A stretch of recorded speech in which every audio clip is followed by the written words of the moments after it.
This is Common Sense Radio. Straightforward and no excuses. All right. Come on now. This is the Steve Gruber Show. Call me crazy. Oh, yeah. What I said was perfectly right and spot on accurate. Boy's got a mouth like a cannon, always shooting it all. Stop. Yeah, stop. I mean, you're way off script. Got it in me. Gonna quit until it all comes out. Hey, boy! Been a long education. Yeah, you know, it's not cynical. It's common sense. Pay attention to me when I'm talking to you. I'm gonna rock the nation. Rock the nation. Genuine, accountable, and raw. Here is Steve Gruber. And welcome to it. It is Tuesday, my friends, here on the Steve Gruber Show. Greatly appreciate you dialing it in. Greatly appreciate you being here on this Tuesday. Just a lot to get to today.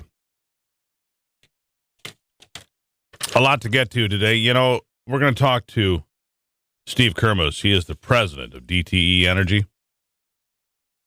We've gotten the input from so many other people about, you know, what's going to happen when the power plants close down. We thought we'd hear from DTE. Also, today, Liz Peek will be here. Of course, one of my favorites. You know that, from Fox News and so forth.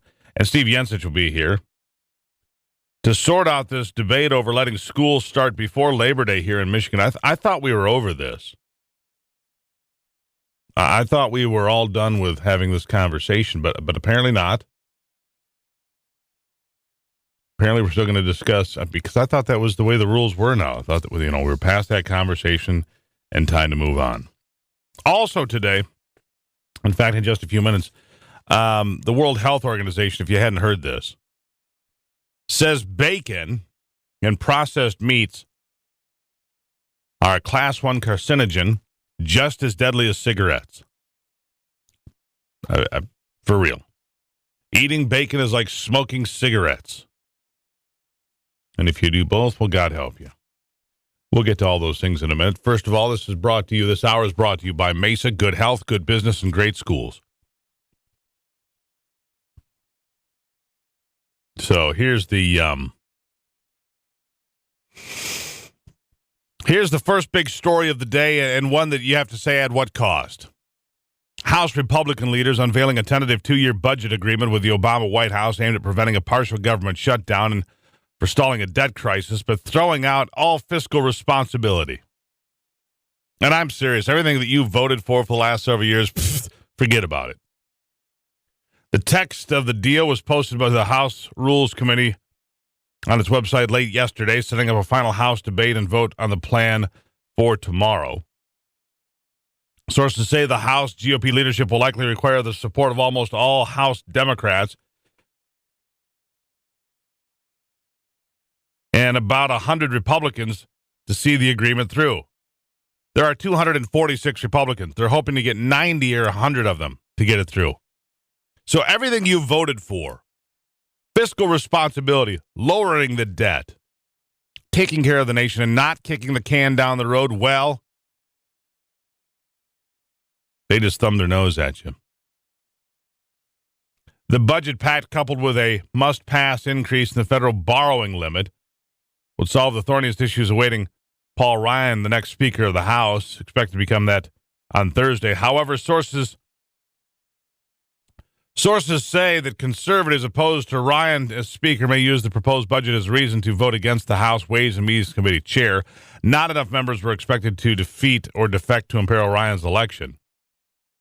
The deal would also take budget showdowns and government shutdowns off the table until after the next election, which is a potential boon to Republican candidates who might otherwise face uncomfortable questions about messes in the GOP-led Congress.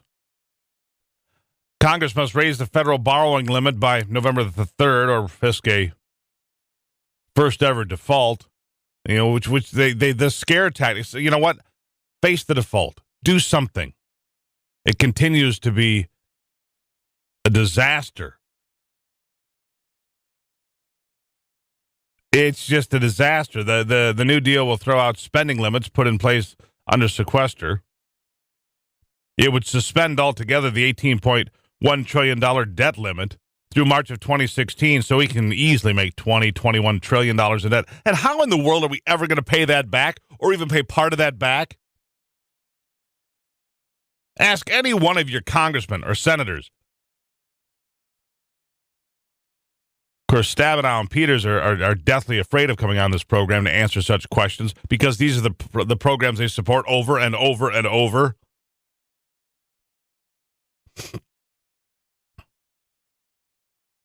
I'm not excited about it at all, said Congressman Matt Salmon, same as me. A 2-year budget deal that raises the debt ceiling for basically the entire term of the presidency. He can spend anything. The budget side of the deal is aimed at undoing automatic spending cuts, which are a byproduct of the 2011 budget and debt deal, and the failure of Washington to subsequently tackle the government's fiscal problems. Once again, nothing happens. These feckless weasels, all of them, on both sides of the aisle, they're running the train off the cliff, and they can't seem to control themselves. How do you ever expect to pay for such a thing? Let's see what else is in here. The tentative pact anticipates designating further increases for the Pentagon as emergency war funds that can be made exempt from budget caps, offsetting spending cuts that would pay for domestic spending increases, including curbs to uncertain Medicare payments for outpatient services provided by hospitals, and an extension of a 2 percentage point cut in Medicare payments to doctors to the end of a 10-year budget. There's also a drawdown from the Strategic Petroleum Reserve, reforms to crop insurance, and savings reaped from a Justice Department funds for criminal victims and involving assets seized from criminals. A shortfall looming next year in Social Security payments to the disabled and a large increase for many retirees in Medicare premiums and deductibles for doctor's visits and other outpatient care also in this deal. The deal, which would apply to the 2016-2017 budget years, resembles a pact that Ryan himself put together 2 years ago in concert with Senator Patty Murray that eased automatic spending cuts for the 2014-15 budget years. A lot of conservatives dislike that measure, and they'll hate this one, as they should. And if this is the new direction of Paul Ryan, then why are we even bothering anymore?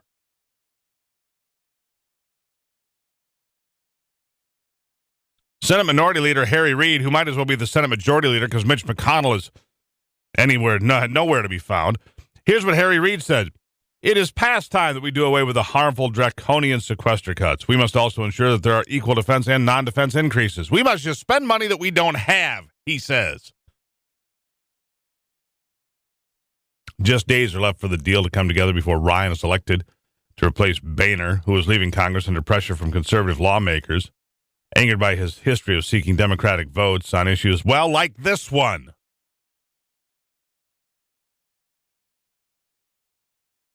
The deal makes good on at least one promise Boehner made in the days after announcing his resignation from Congress.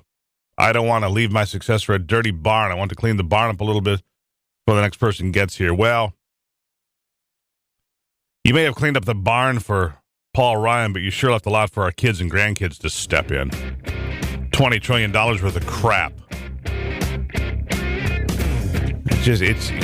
We can't run our house like this. How in the world, after a lifetime watching the same thing over and over, can we allow it? It's the Steve Gruber Show.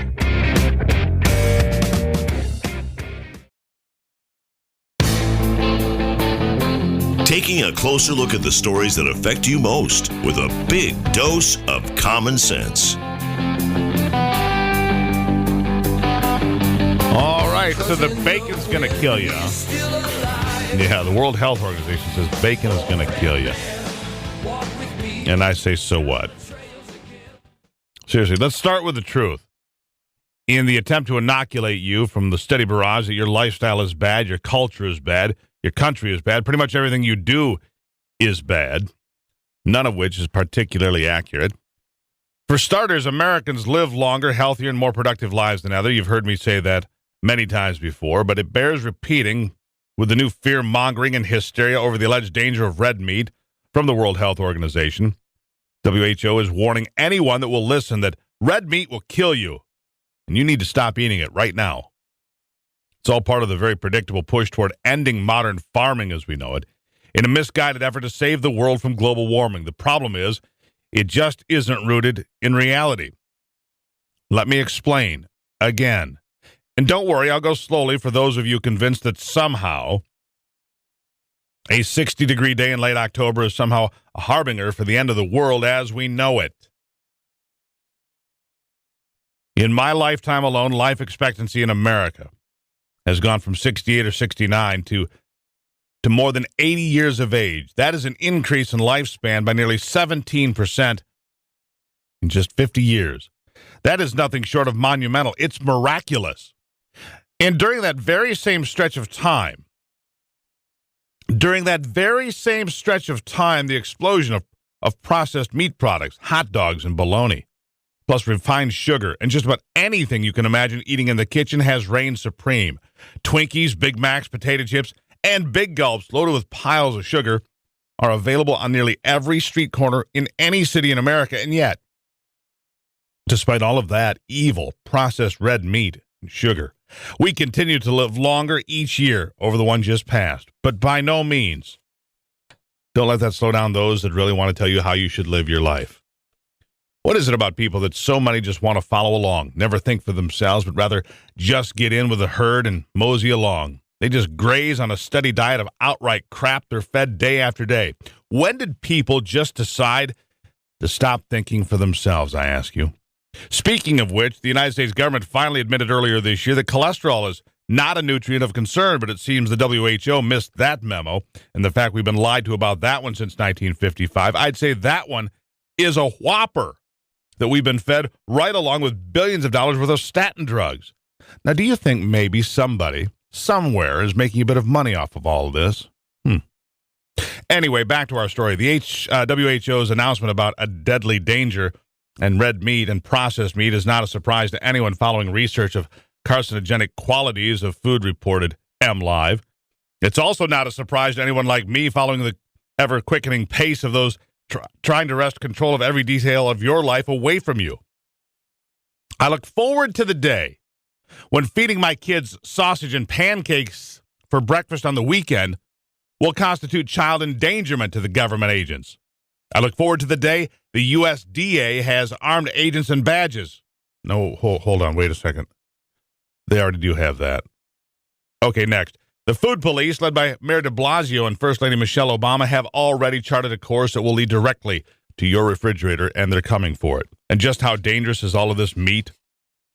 According to the WHO, well, the report claims eating 50 grams of processed meat a day, the equivalent of 2 or 3 slices of bacon, increases the risk of colorectal cancer by 18%, but it gets worse, much worse. The report says processed meats are classified a Group 1 carcinogen, which means there is convincing evidence they cause cancer, and get this, that puts them in the same category as tobacco and asbestos. No, I'm not kidding. That's what it says. These people think eating sausage is equal to smoking cigarettes, which, by the way, kill 500,000 of your fellow Americans each and every year. Colorectal cancer accounts for about 40,000 people. Meanwhile, red meats are classified as a Group 2A, which means there's a limited evidence of cancer risk. The association is largely with colorectal cancer, but links also were seen for pancreatic and prostate cancer. The WHO findings were drawn from an analysis of some 800 different studies from a variety of populations with widely different diets. And if you're wondering, processed meats include hot dogs, ham, sausages, corned beef, beef jerky, canned meat, and meat-based preparations and sauces. And if you're really this slow, red meat refers to all mammalian muscle meat, including beef, veal, pork, lamb, mutton, horse, and goat. Although those that were eating just horse and goat seem to do... okay, never mind.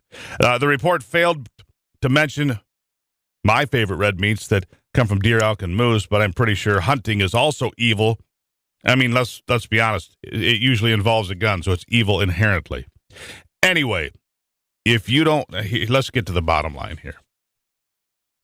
If you don't want that bacon right there, pass it over here. Because I am more than happy to have your share. My fair share, as it were. And I'll be happy to go to your funeral right after you die of fear. It's going to kill you. It's worse than cigarettes. Don't eat that bacon. You know, it's got salt in it. It'll raise your blood pressure. Please. Anyhow, for the rest of us among the living, which are those living a hell of a lot longer than any group of people in human history, that's you and me and everybody else. We live a hell of a lot longer than anybody in human history. Let's take a moment and take a breath and relax. And speaking of relaxing, let me paint you a little picture here. Because one of my favorite ways to relax is on the weekend. I'm in my kitchen, and I've got a big steaming cup of coffee. It's in the morning, and I love watching, the beginning of the day, whether it's a beautiful day like today, and the dew is out there, and it's a heavy dew because it was a cold evening. And I listen to bacon sizzling in a giant American-made iron skillet, right alongside some jumbo farm fresh eggs that are just bathing. Taking the deep plunge in the grease. I feel good just thinking about it. Doesn't that make you just feel good? And I'm serious. If you don't want the bacon, baby, I'll take it. Yeah. And I'll live a long, prosperous, and productive life. Do vegetarians live longer? According to most studies, not 1 minute. 25 after on the Steve Gruber Show.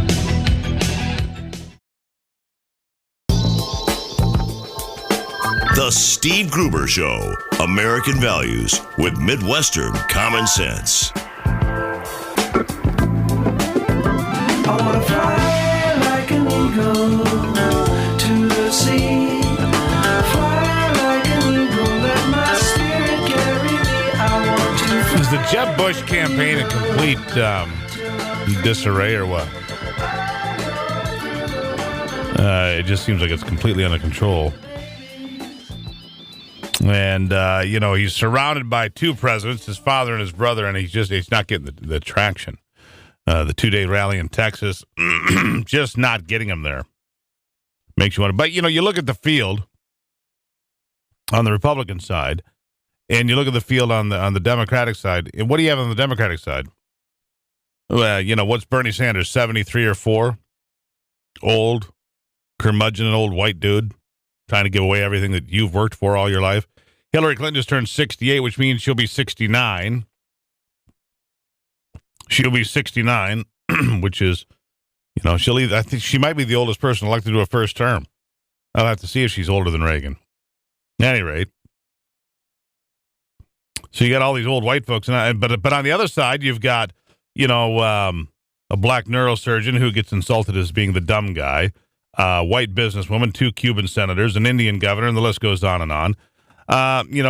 We keep diversity flying here at the Steve Gruber Show. Our next guest, Pastor Aubrey Shines, here, founder of Glory to Glory Ministries in Florida. Pastor, welcome back. Hey, Steve, great to be with you. Thanks for having me. Seriously, how does the media just kind of ignore the fact, Ben Carson, first of all, if I'm not mistaken, this is the guy who separated conjoined twins, conjoined at the head, little kids, first to ever be attempted, first to ever be done, first to be completely successful, and yet he's apparently the dumbest guy in the room because he doesn't think abortion should be legal, so he's just an idiot.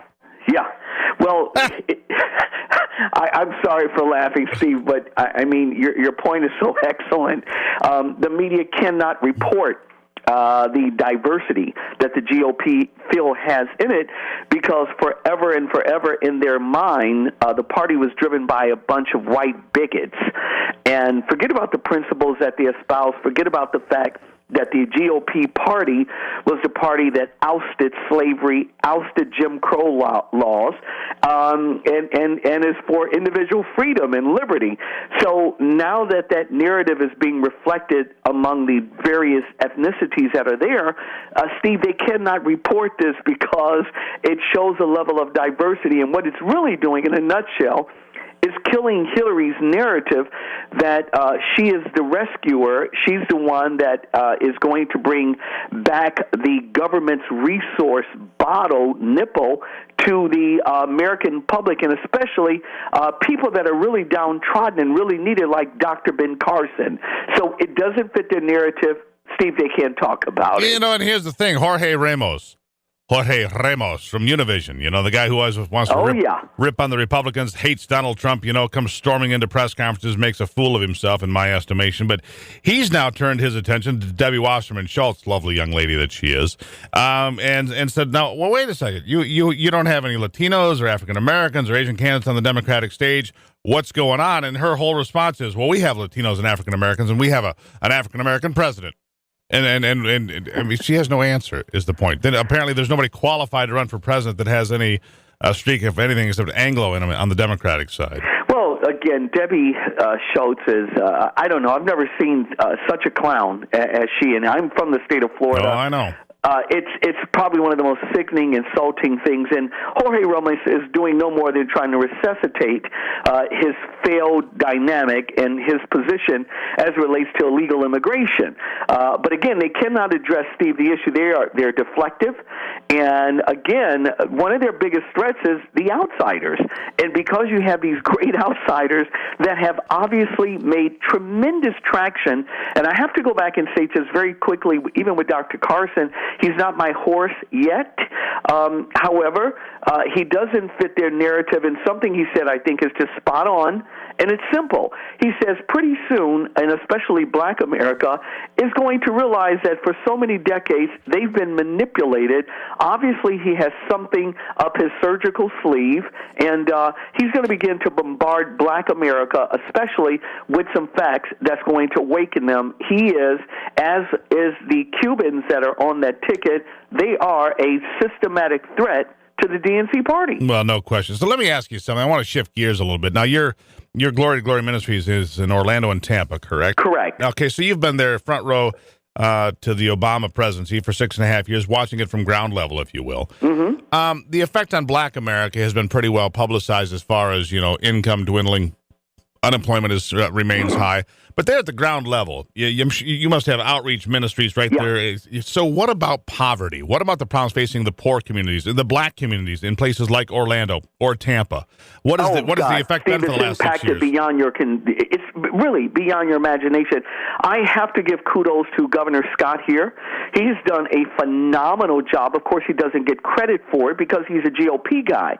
But the reality of it is he's lowered the unemployment rate tremendously. That has impacted blacks and Hispanic, and I have a large constituency of parishioners that fit underneath that ethnic umbrella. But as a whole, Steve, it has been devastating, and one of the things that have really devastated especially black America that the media won't talk about, I do, is illegal immigration. Even according to the Civil Rights Commissioner under Barack Obama, I can almost quote this guy, because of illegal immigration, blacks experience 18 to 22% higher unemployment. These issues are very relevant. This is why hold on. is really having a tremendous impact in the black community. I thought that the illegal aliens were here to take jobs that nobody else wanted. I mean, that's what I get told. Geraldo Rivera may tell you that, but the reality of it is every time I hear him lie, saying, well, who's going to pick oranges? First of all, they're not just picking oranges. Even according to Barack Obama, in his book, Audacity of Hope, he is the one, Steve, that said because of illegal immigration, blue-collar jobs are being taken away, and the safety net that has been developed for Americans is already now at a point of bursting. So it is not true. They impact blue-collar jobs, Steve, and those jobs primarily in America have been almost a salvation line for, and especially, black Americans. Well, that makes you wonder, where you go from there, because if Ben Carson or anybody else can, and Ben Carson, for whatever reason, probably has a higher likelihood of being listened to. If he can say, listen, here's where you've been manipulated, manipulism, as some people call it, manipulism, being lied to and pulled around by your nose and told something that isn't true. Don't look at that. Look over here. We'll tell you what the truth is. If he can break that spell, it'll be a very important day in American politics. Well, I think it's going to happen, Steve. I think he is going to break it, and I think when you see him move away from the Iowa area and the New Hampshire area where you don't have a large populace of blacks that are there, you are going to begin to hear that narrative begin to be like an anthem, especially among poor in the various cities that he's going to be faced to deal with. You're going to begin to hear it, and it is going to be the DNC's nightmare. Yeah, the DNC's nightmare. We'll see what happens. The DNC's nightmare is that Joe Biden said he's not going to run. Oh, yeah, I concur. Yeah, 100%. I think that Hillary Clinton is a deeply damaged and flawed candidate that I think is a blessing and a gift to the GOP if they don't squander it this time around. I don't think they will, Steve. My fingers are crossed as well, but I don't think that they will. And especially with guys like Trump and Cruz and Carson, they are going to ring that bell, even though the media won't. They will. They're going to be forced to address it soon, and very soon. It's going to happen. All right, Pastor Aubrey Shines, always a pleasure, my friend. Thanks, Steve. Thanks for having me. There you have it, 41 after on the Steve Gruber Show. Genuine Michigan common sense on display every day. I get knocked down, but I get up again. You're never gonna keep me down. I get knocked down, but I get up again. You're never gonna. All right, welcome back to it. Welcome back to it. It's Tuesday. I haven't mentioned, if you want to stop by and give us a call, it's 888-900-9966. So much going on today. So much to keep up with. It's just, and it's every day like this, day after day after day. We sit here, we cover story after story, and yet I just feel like there's gross tonnage of stuff that goes by every day because you can't do it all. One of the conversations that's staying right in the forefront, though, is that conversation about guns, gun control, the president considering using executive actions to infringe upon your Second Amendment constitutional rights, bypassing Congress. We'll see if the new Speaker of the House is just as ineffective, that being Paul Ryan, who's coming in on Thursday to replace John Boehner. We'll see if he has any impact on that conversation. Our next guest, John Lott, president of the Crime Prevention Research Center. You can find out more at crimeresearch.org, leading voice on gun statistics in this country. Doctor, welcome back. Great to talk to you again. In a Pew survey I was reading here, firearm-related homicides continue to decline in this country since the early 1990s, even though the rate of gun ownership, the raw number of guns to begin with, have gone up by millions and millions, and yet violent crime continues to go down. But I don't see this on CBS or ABC or NBC, and I guess why not? I guess it doesn't fit the narrative that they want to have. I assume that's a rhetorical question. It was a rhetorical question, sure, but but you sit here and you look at these statistics. I mean, it's not even close. I mean, the amount of guns owned in this country just in the last 5 years has gone up by several million. Correct? Well, I mean, gun sales in 2014 was twice what it was in 2006. You've also seen the number of concealed handgun permits going from about 4.6 million in 2007 to about 13 million now. So it's tripled. You would think, given all the things that gun control advocates believe, that we should have had a crime wave with that many people carrying concealed handgun permits. But instead, you and I both know how important those are in terms of reducing crime. I mean, anybody who watches the news in Detroit just sees story after story of concealed handgun permit holders stopping violent crime. Doing good things all the time. You're right. The one that keeps coming to mind is one just recently where the bank robber was stopped by a good guy with a gun, as it were, right there in Metro Detroit. Just a couple days ago. I mean, literally, Detroit seems to have a story every couple days, it seems like. But you just had a story a few days ago where there was a 23-year-old man who had just gotten his permit, was attacked by three men, one of them armed, and was able to go and defend himself. They had taken... they talked about blowing him away, which he took as them thinking about killing him, and was able to protect himself and wound two of the attackers there. Yeah, and Police Chief James Craig there in Detroit taking a lot of heat when he said earlier this year that good community members who have concealed weapons permits deter crime and save lives. I mean, that's the chief of police in one of the most dangerous cities in America, and Detroit's crime rate now, Not on par with Chicago, not on par with Baltimore, where, strict draconian gun laws remain in effect.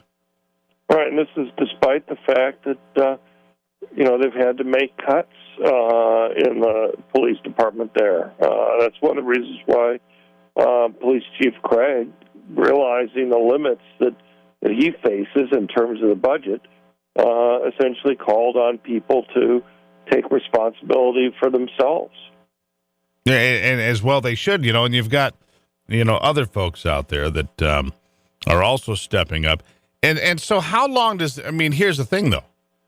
The facts don't seem to have any impact whatsoever on the president or his policies or Debbie Wasserman Schultz or any of the folks on the left who say that guns are, the root of all evil, basically, and they intend to take them away from you. The facts just don't matter to them. Well, I think facts matter, but I think, they're somewhat selective in the facts that they take. One of the things that I think affect people is that when you're talking about national media, the only thing you hear are bad things that happen with guns. You never hear the types of stories that you get if you live in Detroit, for example, with the local media. And if people only hear about bad things that happen with guns and virtually never hear about the benefits that are there, I think it's a type of fact that people get, and it colors their views. It's how they get information about what are the relative costs and benefits of guns. How far do you think this president is willing to go when it comes to executive orders, and what can he really do? I say that, and I guess that's somewhat rhetorical because we know this president will push the line and do things that many people consider to be not constitutional, not following the law. He does it anyway, and he rarely, if ever, gets challenged by this Congress because they're completely feckless.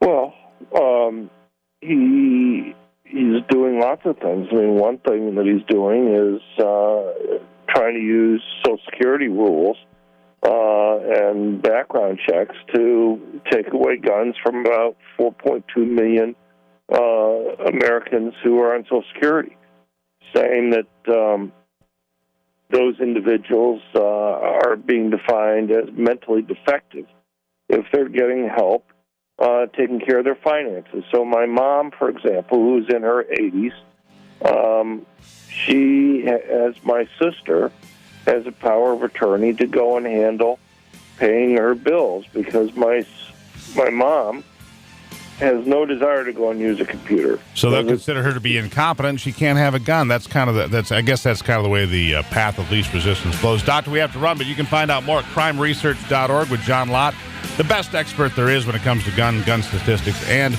the truth, my friends. We'll be right back.